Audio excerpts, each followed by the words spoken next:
pagkagala. Kung sakaling hindi ka pwede sa bagay, may limit akong ginagawa. Siguro nakapapaisip ka, ba't ako nangangamos na ilang araw ka na naroon sa panaginip ko? Nag-aalala lang ako, baka sakan mapunta, pero mukhang ayos ka naman, hindi na kita balahin pa. Ilang ama namin, pababa ang dapat pala patago na mag-alala ka sa akin. Na habang pinapadasin lang naman nila maskara mo sa gabi at sa pitaka mo sa umaga. Dumi ko sa likod ng kolorite pag di na nangahulog ang salita para iso para saan. Bakit kaya man ako balik kinilala ang iyong pagtawa? Kahit na sa puso mo ay ilang yusenan din ang kasya. Pati pagkakapilan ka ng palaran kanya, hindi na bago sa akin na nawala ng pag-asa. Alalauna na umaga, tawagan mo lang ulit ng pag hindi na kayo magkasama. Diyan ka na naman, di ko maiwasan. Tumingin sa iyong liwanag, nadarang ka naman sa iyong apoy. Mapilit pa lagi ang hinahayaan. Diyan ka na naman, di ko maiwasan. Tumingin sa iyong liwanag, nadarang na naman sa iyong apoy.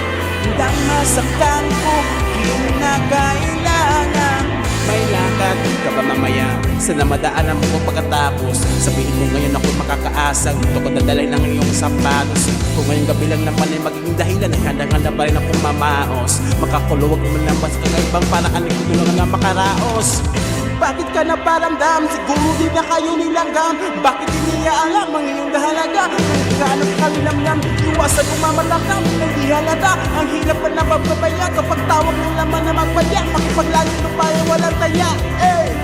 Mata sa mata, bibig sa bibig, mga inay na tayo ng dalawang nakalig. Nakatawa, umitip sa kama, pero pag wala ka na pagsapit ng umaga.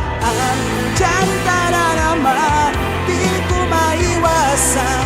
Tumingin sa iyong liwanag, nadarang ka naman sa iyong apoy.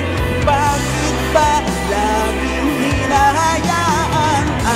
Diyan ka na naman, ba't di ko maiwasan? Tumingin sa iyong liwanag, nadarang na naman sa iyong apoy.